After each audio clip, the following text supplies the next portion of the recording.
Welcome to TV Files TV. Tatsoka nedzimwe nhau dziri kupisa dziri kutenderera pasocial media. Thomas Mupfumo oramba kupusiswa neZANU-PF ED sewiki netimu yevarakashi achiti muruda kupesanisa vanhu sei muchiti kana muchitengera vanhu mota vavadedzera kuti ngavati pamberi neZANU-PF ED uche atite yakadaro ndipe mota dzangu dzamakaba chete terera munzwa. Hello, wiki neuchifai wakadiko mnina ndati ine ndine mukanya wiki neo ndikupo mazano ndikurairewo semunhu mukuru. Wiki neo usapesanise vanhu, batanidza vanhu. Kana uchitenga dzimota uchipa vanhu dzimota idzi, usape vanhu dzimota idzi in the name of ZANU kwete. Kana uri munhu wevanhu unongotengera wese wese muhombo motokari asi pasina zvekubo kuti anosapota ZANU kana kuti akamira nani, nekuti tose tiri maZimbabwezi. Usaise zvemapato mukati. Kana uri munhu wevanhu unongobatsira varombo muchinyararise vanhu vanokupembedza nezvaunenge uchiita. Usapesanise vanhu nenzira yekuti iwe unosapota ZANU kana kuti uye anosapota ani, hazvibatsiri kwete. Motikari idzi hadzina zvadzinoshamisira kwete. Batanidza vanhu ndo chinhu chikuru. Haikuna kutaura kuti nekuti munhu ataura kuti munangagwa uchi womhanya wonomutengera motikari, hazvitaure chinhu because uri kutopesanisa vanhu. Siyana naizvozvo izvo wiki neo. Batanidza vanhu tese tiri maZimbabwezi. Inini mukanya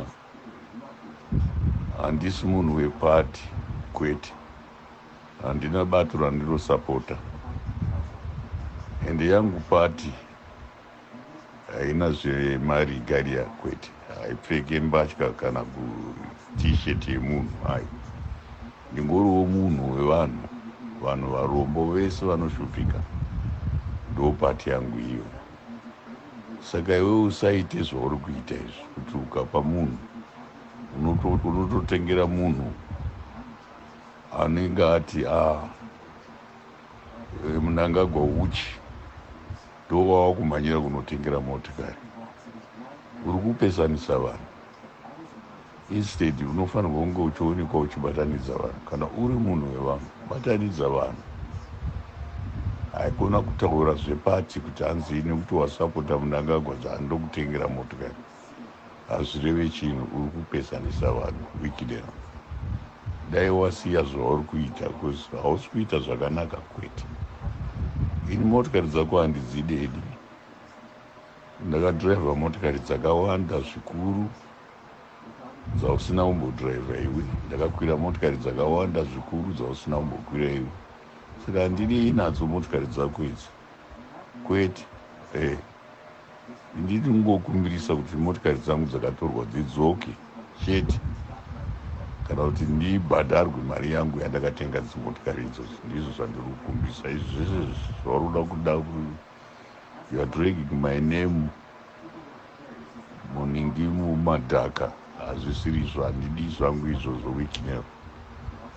Ndoda munhu anobatanidza vanhu. Iwe ubatanidza vanhu, usapesanise vanhu. Nokuti munhu anenge ataura kuti munangagwa uchi ndo wava kumhanyira kunoningirika kunotengera motikari. Hatidi zvinhu zvakadaro. Toda vanhu vanobatanidza vanhu wiki neo, please. Dai wasiyana naizvozvo izvo. Kana uri munhu wevanhu, mira uri munhu wevanhu. Usamire nebato. Aiwa, usamire nebato rematongerwo enyika. Handizvoka kwete. Tese tiri maZimbabwezi. Aiwa, tiri mazimbabweans tese tine mafungiro akasiyana siyana, but at the end of the day tiri vanhu vamwe chete. Kuti tivake nyika kuti ibudirire, ngatiitei zvinhu zvimwe chete, tomira nevanhu, toonekwa takamira nevanhu, tobatsira vanhu vari kushupika. Urombo hwanyanyisa munyika pavanhu vari kutambura, saka ndo vanhu vatinofanirwa kumira navo, togadzirisa nyika yedu kuti zvinhu zvedu zvitifambire, zvinhu zvedu kuti zvitifambire kunge taonekwa takaisa musoro pamwe chete, tichishanda pamwe chete semazimbabwezi. Torega kuita zvemapato enyika, tomira nezvemapato enyika kwete. Aiwa, tinoda vanhu vanomira nevanhu, vasingamiri nezvemapato enyika, zvokuti hanzi munangagwa uchi. Aiwa, isu hatizvifariri kwete. Toda kuti vanhu vabatanidzwe kuitira kuti remangwana renyika roonekwa kuti aiwa, vanhu ava vakabatana, tiri vanhu vari kuvaka nyika, tiri kuitira nyika yedu zvakanaka tese. We are all Zimbabwean citizens. Okay, Wikido, ndatenda. Ambishuwa mazvinzwira mega zviri kutaurwa naThomas Mapfumo Mukanya achiti sei muchida kuti pusisa nezvinhu zvakadhakwa, mari dzedu dzamuri kutibira apa munenge muchida kuti titi ZANU-PF huchi, ED huchi, chitsotsi, musatidaro guys. Of which guys musakanganwa, Thomas Mapfumo amushoka akachi4 kana kuti kechi5 seweekend achingomudedza achiti uyasikotora imba nemota. Izvozvo zvaari kuramba achiti imimi ndipe dzangu dzamakaba, dzenyu dzamuda kundipa handisi kudzida. So handizi guys, tunoti kudi, please comment down below muchitiudza kuti achaenda here kuna Victor Mapfumo because ari kuramba.